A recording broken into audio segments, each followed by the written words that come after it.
বছরখানেক আগেও এমনটা যেন কল্পনা করা যেত না। ১৯৭১ সালের মুক্তিযুদ্ধের ভূমিকা ও নিকট প্রতিবেশী হিসেবে ভারতের অবদানের কারণে বাংলাদেশ সরকার বরাবরই ভারতকে প্রাধান্য দিয়ে এসেছে। ধারণা ছিল দেশের জনগণও পাকিস্তানকে দূরের কেউ বলে বিবেচনা করে। কিন্তু ৫ আগস্ট ২০২৪-এর রাজনৈতিক পালাবদলের পর থেকে সেই চিত্র যেন আমূল বদলে গেছে। আওয়ামী লীগ সরকারের পতনের পর বাংলাদেশের অভ্যন্তরীণ ও আন্তর্জাতিক নীতিতে এক নাটকীয় মোড় নেয়। ভেঙে পড়তে থাকে তাসের ঘরের মতো সুদীর্ঘ কূটনৈতিক ভারসাম্য। এখন খোলাখুলি পাকিস্তান বন্দনা চলছে সামাজিক ও রাজনৈতিক পরিসরে। অন্যদিকে সীমান্ত, কূটনৈতিক বার্তা ও রাষ্ট্রীয় আচরণে ভারত বাংলাদেশের দ্বন্দ্ব যেন আরও প্রকট হয়ে উঠছে। সম্প্রতি পাকিস্তানের সংবাদ মাধ্যম জিও নিউজে প্রকাশিত এক প্রতিবেদনে দাবি করা হয়, বাংলাদেশের নাগরিকদের মধ্যে পাকিস্তানের প্রতি সহমর্মিতা বেড়েছে আর ভারতের প্রতি মনোভাব ক্রমেই নেতিবাচক হয়েছে।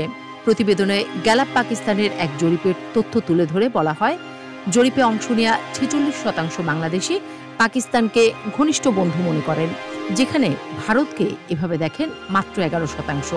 আশ্চর্যজনকভাবে ৪৭% বাংলাদেশি ভারতকে সরাসরি শত্রু হিসেবে অভিহিত করেছেন। শুধু তাই নয়, সাম্প্রতিক ভারত পাকিস্তান দ্বন্দ্বের সময় ৫৪% বাংলাদেশি পাকিস্তানের পক্ষ নিয়েছেন, আর ভারতের পক্ষ নিয়েছেন মাত্র ৯%।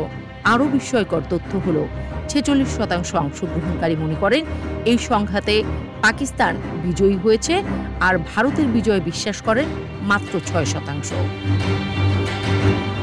এই পরিপ্রেক্ষিতে বিশ্লেষকরা মনে করছেন, স্বাধীনতা পরবর্তী সময় জুড়ে ভারত যেভাবে বাংলাদেশকে ছোট ভাই হিসেবে দেখে এসেছে, সেই মনোভাবই এখন ফিরে আসছে বুমেরাং হয়ে। ভারত বরাবরই তার স্বার্থ সংশ্লিষ্ট ইস্যুতে বাংলাদেশকে চাপে রাখার চেষ্টা করেছে। সীমান্তে বিএসএফ এর হাতে নিয়মিত বাংলাদেশি নাগরিকদের মৃত্যু, নদীর উজানে একতরফা বাঁধ নির্মাণ, পানি বন্টনে বৈষম্য, এমনকি ট্রানজিট সুবিধার বিনিময় অসম শর্ত, সব মিলিয়ে বাংলাদেশের মানুষ মনে করতে শুরু করেছে ভারতের সঙ্গে সম্পর্ক একটি একমুখী নির্ভরতার জাল। এছাড়াও বাংলাদেশের অভ্যন্তরীণ রাজনীতিতে ভারতের অতিরিক্ত হস্তক্ষেপ ও নির্দিষ্ট রাজনৈতিক বলয়ের প্রতি তাদের নির্লজ্জ সমর্থন সাধারণ মানুষের মনে এক ধরনের বিদ্বেষ তৈরি করেছে। বিশেষ করে গণ আন্দোলনের মুখে শেখ হাসিনার দেশত্যাগ ও ভারতে রাজনৈতিক আশ্রয় গ্রহণের ঘটনা জনগণের চোখে ভারতের নতুন মুখ উন্মোচন করে। একটি এমন দেশ যে নিজের স্বার্থে কৌশলগতভাবে বাংলাদেশে একচোখা সম্পর্ক কায়েম রাখতে চায়। বাংলাদেশের ইতিহাসে এমন কোনো সময় ছিল না যখন দুই দেশের সরকার এতটা প্রকাশ্যে দূরত্ব বজায় রেখেছে, না কূটনৈতিক বার্তা আদান প্রদান, না উচ্চ পর্যায়ের সফর।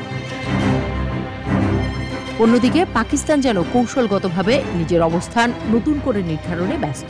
১৯৭১ সালের ইতিহাস নিয়ে তারা এখন আর সরব নয়, বরং অর্থনৈতিক ও সাংস্কৃতিক সম্পর্ক জোরদারে মনোযোগী।